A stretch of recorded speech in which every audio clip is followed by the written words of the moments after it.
الحمد لله كفى وسلام على عباده الذين اصطفى أما بعد أعوذ بالله من الشيطان الرجيم بسم الله الرحمن الرحيم قل رب زدني علما صدق الله العظيم عزیز رفقاء کرام اور عزیز طلبہ جو اسٹیج پر بیٹھے ہیں وہ بھی اس مدرسے کے طالب علم ہیں. استاد تو میں شاید مفتی صاحب کو ہی سمجھتا ہوں، یہاں سب اسی مدرسے کے طالب علم ہیں، اور کچھ مہمان ہیں، باقی سبھی حضرات اسی مدرسے کے طالب علم ہیں. کچھ نیچے بیٹھے ہوئے ہیں، کچھ اوپر بیٹھے ہوئے ہیں، فرق اتنا ہے. میں بھی اسی مدرسے کا طالب علم ہوں. اور مفتی صاحب کا حکم ہوا کہ میری بات پر اس مجلس کا اختتام ہو جائے. میں سمجھتا ہوں کہ آپ حضرات نے، طلبہ عزیز نے جس سکون کے ساتھ اور دل جمعی کے ساتھ اور ہمارے اساتذہ کرام نے یہ پروگرام، یہ نظام سنا ہے، شاید آپ کل کا نظام اس طرح نہ سن پائیں. یہ اجلاس طلبہ کا اور اساتذہ کا تھا. کچھ طلبہ نے تیاری کی تھی، ان کے نام رہ گئے، لیکن کچھ طلبہ نے ان کی جگہ پر اپنا نام لے لیا. چونکہ مہمان کا اکرام کیا جاتا ہے تو بطور اکرام نام آ گیا ہے. ہمارے طلبہ تو ہر جمعرات کو ہر نظام میں کرتے ہی رہتے ہیں. انشاءاللہ موقع ملے گا، کل کے نظام میں ان کا نام آئے گا. عزیز طلبہ، میں بھی طالب علم ہوں، آپ بھی طالب علم ہیں، اساتذہ کرام بھی طالب علم ہیں، اور سب یہاں کوئی چھوٹا نہیں، کوئی بڑا نہیں ہے، سب برابر کے ساتھی ہیں. اتفاقی بات یہ ہے کہ مجمع بے تکلف اساتذہ کا، بے تکلف ساتھیوں کا، اور اپنے ہم اسباق اور اپنے ہم سبق لوگوں کا ہے. آپ اس مدرسے کے طالب علم ہیں، طلب علم کے لیے یہاں آئے ہوئے ہیں، اور سارے اساتذہ بھی طلب علم میں ہی لگے ہوئے ہیں. طالب علم جو ہوتا ہے اس کی اللہ کے یہاں بڑی قدر و قیمت ہے، اس کا بڑا اونچا مقام ہے. اور پھر کسی ایسے مدرسے میں داخلہ ہو جانا کہ جس پر بزرگوں کی نظر ہو، اور جس مدرسے کا خصوصی طور سے اللہ والوں سے ربط اور ضبط رہا ہو، یہ اور خوش قسمتی کی بات ہے. آپ اس مدرسے کے اندر ہیں جس کا محروم بھی محروم نہیں ہوتا، میں خانے کا محروم بھی محروم نہیں رہتا. تو آپ سبھی بستی والے بھی اور طلبہ بھی، اساتذہ بھی انشاءاللہ نہ دنیا میں محروم ہوں گے نہ آخرت میں محروم ہوں گے. میرا تقریباً 28 سال سے مدرسہ حاضہ سے تعلق ہے. طالب علمی کا زمانہ اور اس بعد کا زمانہ میں نے اس چھوٹی سی زندگی میں یہ دیکھا ہے کہ جو اس مدرسے سے 1 سال، آدھا سال، 1 مہینہ بھی پڑھ کر چلا گیا، چاہے اس کی زندگی مدرسے کی کیسی بھی رہی ہو، لیکن اس کی زندگی قیمتی گزرتی ہے اور وہ دین کے کام سے وابستہ ہو جاتا ہے. اگر وہ دنیا کا کام بھی کر رہا ہے تو دین اس کی زندگی میں یقیناً موجود ہوتا ہے. میں اس بات کو دعوے کے ساتھ کہتا ہوں کہ اس مدرسے کے طلبہ جو یہاں سے فارغ ہو کر گئے ہیں وہ اکثر مدارس کے محتمم ہیں. یہ بہت بڑی بات ہے. اور بہت سے اساتذہ اور بہت سے طلبہ مساجد کے امام ہیں. آپ کے سامنے میں ایک مثال دے رہا ہوں. مولانا ارشد صاحب یہ اس مدرسے کے طالب علم ہیں، اور انہوں نے کچھ ہی سال یہاں پر پڑھا ہے، پورا نصاب بھی نہیں ان کا ہوا تھا. یہ ایک ایسی مسجد کے ذمہ دار ہیں، ایسے علاقے میں یہ کام کر رہے ہیں جہاں کام کرنا بہت دشوار ہوتا ہے. طرح تکات کری یہ ایک بڑا نظام لے کر چل رہے ہیں، بڑی قربانیاں دے رہے ہیں. ان کے دوسرے بھائی ہیں مولانا شاہی صاحب، وہ بڑا کام کر رہے ہیں، اور اسی طریقے سے دیگر حضرات دوسرے علاقوں میں. یہ اس مدرسے کا فیض ہے. انشاءاللہ آپ بھی محروم نہیں ہوں گے. لیکن ضرورت ایک بات کی ہے. ایک شعر پڑھا تھا مولانا ارشد صاحب نے، وہ گدا والا، کہ علم کے طالب علم ہو تم یورپ کے گدا نہ بنو، اس طرح کچھ ہے. اور ایک اس کا مصرع کہا تھا کہ اس چیز کو باب علی سے تلاش کرو. باب علی کا مطلب یہ ہے کہ جو علم کے دروازہ ہے، جس دروازے سے علم آنا چاہیے وہ دروازہ اختیار کرو. وہ دروازہ کون ہے؟ حضرت علی رضی اللہ تعالیٰ عنہ کی سیرت طیبہ. اللہ کے رسول صلی اللہ علیہ وسلم نے ان کو باب العلم فرمایا تھا اور ان کی بڑی جو ہے تعریف فرمائی تھی، لیکن ان کا حال یہ تھا، وہ فرماتے ہیں اگر میں نے کسی سے ایک حرف بھی سیکھ لیا ہے تو میں زندگی بھر اس کا غلام ہو گیا ہوں۔ مطلب کیا ہے کہ جس سے کچھ حاصل کر لیا جائے اس کا ادب اور احترام لازم اور ضروری ہے، چونکہ علم قیمتی چیز ہے۔ علم قیمتی چیز اس لیے ہے کہ سب سے قیمتی چیز جو اللہ نے اس جسم کے اندر رکھی ہے، گردن سے اوپر وہ آنکھ ہے، اس کے بعد دماغ ہے، اس کے بعد زبان ہے، اور سب سے اللہ تعالیٰ نے اس کے اندر جو جوہر رکھے ہیں اس دماغ کے اندر گردن سے اوپر کا جو حصہ ہے، یہ ایسے آلات اور ایسے اعضاء ہیں جن سے انسان علم حاصل کرتا ہے۔ زبان سے علم حاصل ہوتا ہے، کان سے علم حاصل ہوتا ہے، آنکھ سے علم حاصل ہوتا، دماغ سے علم حاصل ہوتا، پیروں سے علم حاصل نہیں ہوتا۔ یہ ذریعہ تو بن سکتا ہے لیکن براہ راست علم سے اس کا کوئی تعلق نہیں ہے۔ وجہ اس کی یہ ہے کہ انسان پیر سے کمائی کر سکتا ہے، ہاتھ سے پیسے کما سکتا ہے، اپنے جسم سے پہلوان کو پچھاڑ سکتا ہے، اپنے پیٹ سے کھانا کھا سکتا ہے، اس کو بھاری بنا سکتا ہے طاقت، لیکن علم اس سے حاصل نہیں کر سکتا۔ علم کے براہ راست جو اعضاء ہیں وہ آنکھ، زبان اور کان اور دماغ ہے۔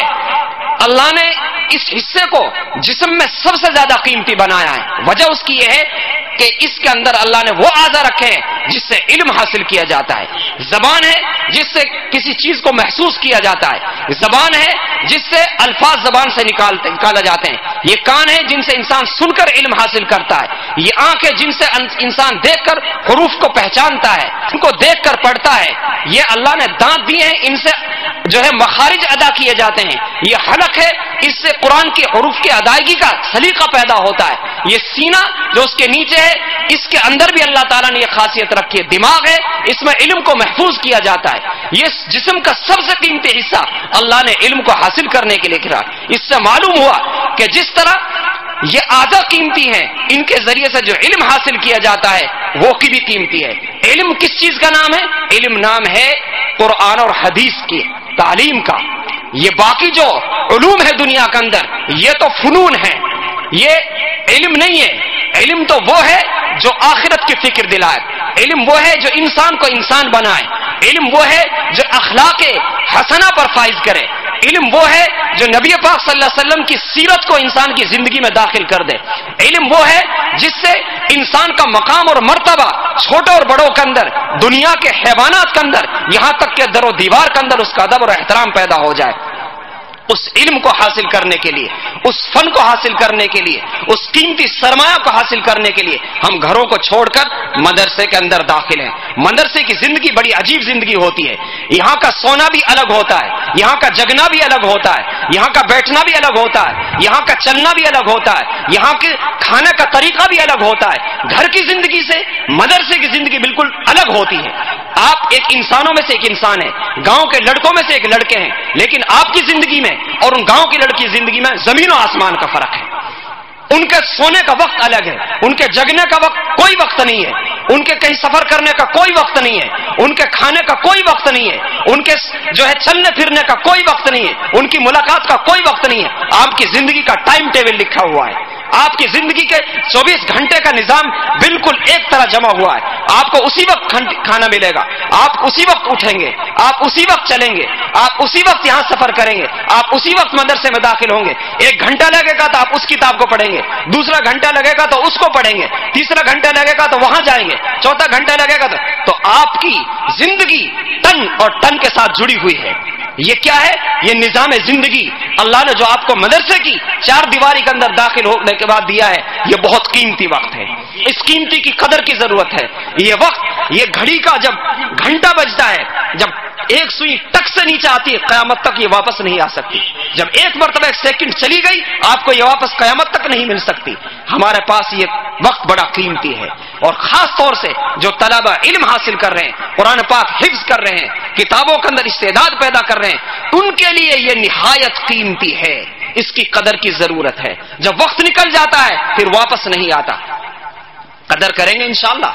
اساتذہ بھی آپ سے زیادہ محنت کرتے ہیں، آپ کو کوئی محنت نہیں کرنی، حفظ والا تو کرتا ہے، اسے تو اپنا رٹا لگانا ہے، لیکن جو طلبہ کتاب پڑھتے ہیں، درسی کتابوں میں داخل ہیں، ان کو اتنی محنت نہیں کرنی پڑتی جتنے ان کے اساتذہ کو کرنی پڑتی ہے. ان کو فکر ہوتا پڑھانے کا، ان کو فکر ہوتا مطالعے کا، انہیں فکر ہوتا آپ کو آپ کے دماغ میں اپنے ذہن میں جو مضمون ہے کتاب کا اس کو داخل کرنے کا، مسائل کے سمجھانے کا، پیچیدہ سے پیچیدہ مسئلے کو حل کرنے کا. آپ کو کس طرح اساتذہ رات دن فکر ہے، وہ آپ سے زیادہ علم حاصل کر رہے ہیں. لیکن ضروری یہ ہے کہ ہم اساتذہ سے زیادہ محنت کریں. خاص طور سے مطالعہ جو ہوتا ہے یہ بڑی قیمتی چیز ہوتی ہے. جو طالب علم مطالعہ کر کے درس میں نہیں جاتا اس کا سبق بھی ناقص رہتا ہے، اس کا تکرار بھی ناقص رہتا ہے، اس کا آموختہ بھی ناقص رہتا ہے. جو مطالعہ کر کے جاتا ہے اگلے سبق کا وہ جو ہے طالب علم کامیاب ہو. حضرت تھانوی رحمۃ اللہ علیہ فرماتے ہیں اگر طالب علم چند باتوں کی التزام کر لے تو میں اس کی استعداد کی ذمہ داری لیتا ہوں. نمبر 1 سبق سے پہلے مطالعہ کریں. نمبر 2 استاد کے سبق کو غور سے سنیں. یہ ایک بہت اہم بات ہے، استاد کے سبق کو غور سے سننا. یہ نقطے کی بات بتا رہا ہوں چونکہ ہم سب طالب علم ہیں. استاد کے سبق کو غور سے سننا یہ بہت ضروری ہے. جب اگر استاد کے سبق کو بے دھیانی سے سنا جائے گا نہ آپ کا مطالعہ کام کرے گا نہ آپ کا تکرار کام کرے گا. پھر کیا ہوگا؟ پھر یہ ہوگا جب تکرار ہوگا تو بجائے تکرار کے وہاں مناظرہ ہوگا. بجائے تکرار کے کیا ہوتا ہے بھائی؟ مناظرہ ہوتا ہے. جب ایک طالب علم تکرار کراتا ہے ایک دوسرا اعتراض پیدا کرتا ہے، تو ایسے نہیں بتایا تھا، وہ کہ نہیں ایسے ہی بتایا تھا، یہ نہیں ہے. پھر وہ تکرار مناظرے میں تبدیل ہو جاتا ہے اور سارا وقت اس میں گزر جاتا ہے. اس کی وجہ یہ ہوتی ہے کہ طلبہ استاد کے سبق کو غور سے نہیں سنتے. پھر اس کے آگے تیسری چیز ہے وہ ہے یہ تکرار. جو طالب علم تینوں کا التزام کرے گا حضرت تھانوی فرماتے ہیں میں اس کی استعداد کا ضامن ہوں. انشاءاللہ اس پر عمل کریں گے. ہاں تو یہ طالب علمی کا زمانہ، یہ آپ کا نظام، یہ آپ کا جلسہ، یہ پروگرام، یہ درسگاہیں، یہ اساتذہ، یہ آپ کی زندگی کو بنانے کے لیے ہے، یہ آپ کو قیمتی بنانے کے لیے ہے، یہ آپ کو ہیرا بنانے کے لیے ہے. 5 پتھر ایسے ہوتے ہیں جب ان کو رگڑا جاتا ہے تو وہ ہیرے میں تبدیل ہو جاتے ہیں، اور جب اس کی محنت نہیں کی جاتی وہ پتھر کا پتھر رہتا ہے. ہاں اگر پتھر پر محنت کی جاتی ہے تو وہ پتھر ہیرا بن جاتا ہے، اگر اس پر محنت نہیں کی جاتی وہ پتھر ہی رہتا ہے. اور اسی طریقے سے جب کسی انسان پر اگر اس پر محنت نہیں کی جائے گی، ہم اپنے دماغ کو محنت نہیں لگائیں گے، ان آنکھوں کو محنت میں نہیں لگائیں گے، ان کانوں کو محنت میں نہیں لگائیں گے، یہ کان بیکار ہو جائیں گے، یہ زبان بیکار ہو جائے گی. اگر حوض کے اندر پانی بھرا ہوا ہے آپ اس میں سے وضو نہیں کریں گے یہ پانی سڑ جائے گا، یہ ناپاک ہو جائے گا. آپ نہیں پڑھتے کتابوں کے اندر جس کا رنگ اور بو اور مزہ بدل گیا اس سے وضو بھی نہیں ہو سکتا. تو وہ قیمتی کب بن رہا پانی؟ جب ہم اس کو استعمال کر رہے ہیں. اگر نل نہیں چلائیں گے تو نل سے پانی نہیں نکلے گا بلکہ اس کا پانی اور نیچے چلا جائے گا، وہ سوکھ جائے گا. آپ اس کو بیکار سمجھ کو اٹھا کر پھینک دیں گے، نکال دیں گے. کیوں؟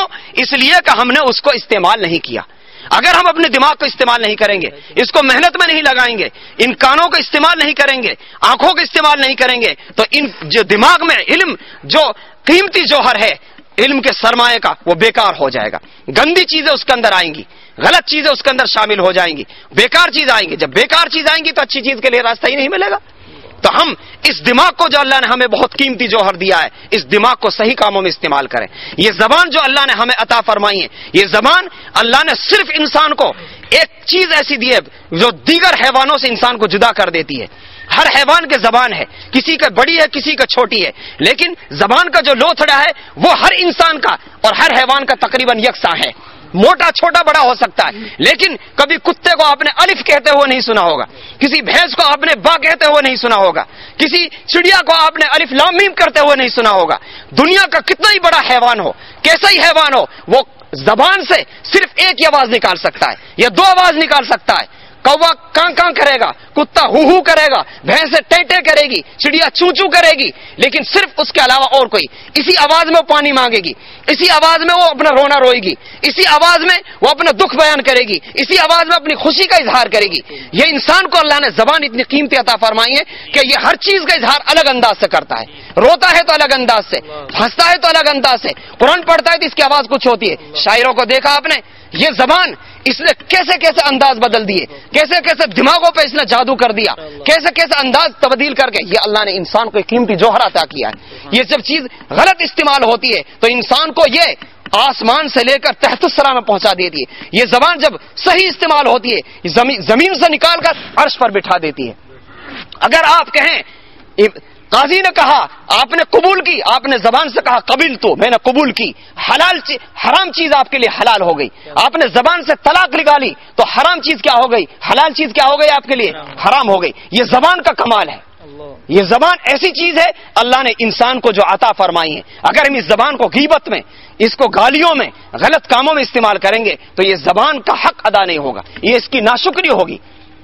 اللہ نے یہ زبان عطا فرمائی انسان کو، یہ انسان میں اندازہ خصوصیت عطا فرمائی انسان کی کہ اس کی زبان ہے ایسی ہی، لیکن اس کے اندر تبدیل کرنے کا اللہ نے یہ صفات رکھی ہیں.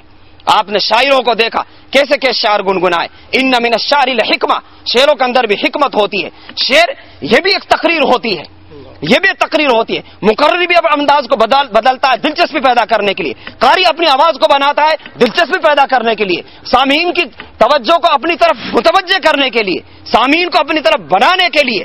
تو ایسے ہی یہ اشعار جو ہوتے ہیں ان کا اندر بھی حکمت بھری ہوئی ہوتی ہے. شیخ سعدی کو دیکھو، ساری کتابیں ان کے اشعار سے بھری پڑی ہیں. آپ ان کی دیکھو، کریمہ کو دیکھو کتنے اصلاحی اشعار فرمائے. آپ گلستہ کو دیکھو کتنے اشعار انہوں نے امام شیخ سعدی رحمۃ اللہ علیہ وسلم ذکر کیے. آپ بوستہ کو پڑھو، ساری اشعار سے بھری ہوئی ہے. بلغ العلا بکمالہ کشف الدجا بجمالہ حسنت جمیع خصالہ صلوا علیہ، شیخ سعدی رحمۃ اللہ علیہ کا اشعار ہیں. آپ دوسرے حسان بن ثابت کو دیکھو، نبی پاک صلی اللہ علیہ وسلم نے ان کی صرف اس بات پر تعریف فرمائی کو بہت بڑے شاعر تھے. تو یہ اشعار جو ہوتے ہیں ان میں حکمت بھری ہوئی ہوتی ہے، یہ حکمت کا اشعار ہوتے ہیں. لہذا جس چیز کی بھی، جس آدمی کی جس ذریعے سے اصلاح ہو جائے وہی اس کے لیے بیان ہے. کسی کی اصلاح تقریر سے ہوتی ہے، کسی اصلاح قرآن پاک کی تلاوت سے ہو جاتی ہے، کسی کی اصلاح اشعار سے بھی ہو جاتی ہے. یہ آپ کا جو پروگرام تھا یہ ایک نعتیہ پروگرام میں کہہ سکتا ہوں اس کو، اس میں تقریر بھی ہوئی قرآن پاک سے متعلق. تو یہ ایک کیا تھا، یہ ایک نظم کا جلسہ تھا. نظم میں ہی اصلاحی ہے، نبی پاک صلی اللہ علیہ وسلم کی تعریف ہوئی، اصلاحی باتیں آئی، کام کی چیزیں آئی. تو ہمارا یہ نظام، آپ کا یہ رات کی جو نشست ہے انشاءاللہ بہت کامیاب ہے. اتنا سکون سے جلسہ آپ میرے خیال سے کل نہیں سن پائیں گے، نہ اس طرح آپ بیٹھ پائیں گے. کچھ طلبہ اپنی مشغولیوں میں، کچھ ذمہ داریوں، اساتذہ کرام بھی اپنی ذمہ داریوں میں لگے ہوئے ہوں گے. تو آپ بڑے خوش قسمت ہیں کہ آپ ایسے مدرسے میں داخل ہیں کہ جس پر بزرگوں کی ہمیشہ نظر رہی ہے.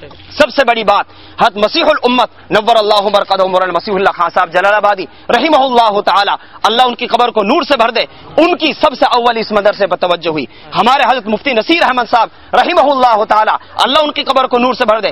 پورا علاقہ ان کے احسان تلے دبا ہوا ہے. پورا علاقہ، خاص طور سے ہماری مسلم جاٹ کی جو برادری ہے ان کے احسان کبھی چکا نہیں سکتی.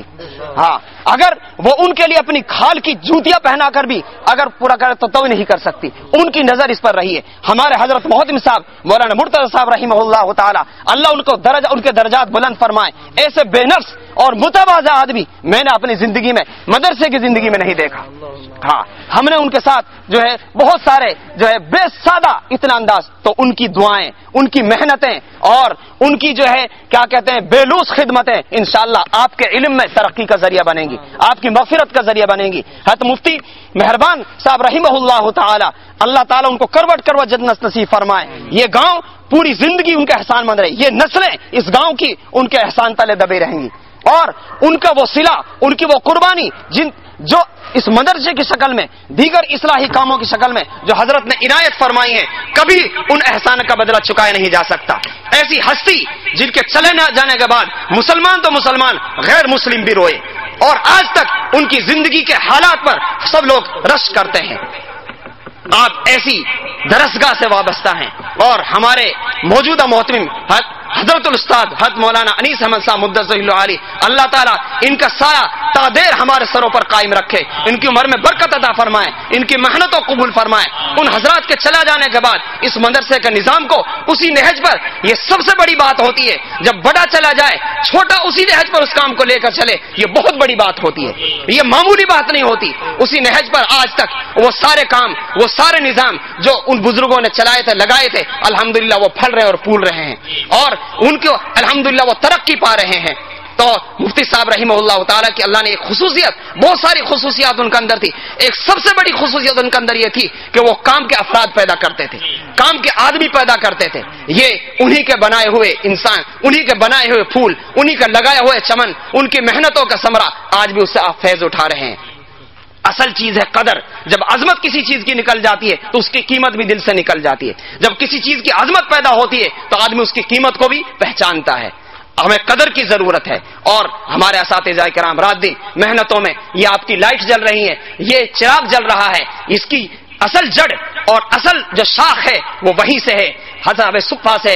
نبی پاک صلی اللہ علیہ وسلم نے مدینہ منورہ پہنچ کر ایک مدرسہ قائم فرمایا جس کو صفا کہا جاتا ہے. وہ چبوترا، وہ ایک ٹرانسفارم تھا، وہ ایک بجلی گھر تھا جہاں سے صحابہ کرام نے علم حاصل کیا. صحابہ کے بعد تابعین نے. یہ علم ہوتے ہوتے کوفہ پہنچا، کوفہ سے بصرہ آیا، بصرہ سے بغداد کے اندر اتنی بڑی بڑی درسگاہیں بنی، اور پھر یہ مصر و شام ہوتا ہوا یہ ہندوستان پہنچا شاہ ولی اللہ محدث دہلوی رحمہ اللہ تعالی کی نظر میں. اور ایسے مدارس دلی کے اندر قائم فرمائے، ہزاروں مدارس ہندوستان میں قائم ہوئے، علم حدیث پر، علم قرآن پر، علم فقہ پر، اصول فقہ پر بے حد خدمات انجام دی. یہ مدرسہ بھی اسی سلسلے کی ایک کڑی ہے، اسی ٹرانسفارم کا ایک تار یہاں بھی آ رہا ہے، اس کی روشنی یہاں بھی قرآن و حدیث کی شکل میں جگمگا رہی ہے. یہاں سے قرہ پیدا ہو رہے ہیں، یہاں سے حفاظ پیدا ہو رہے ہیں، یہاں سے علماء پیدا ہو رہے ہیں، یہاں سے نکال کر بڑے مدارس میں جا رہے ہیں اور پوری دنیا میں خدمت انجام دے رہے ہیں.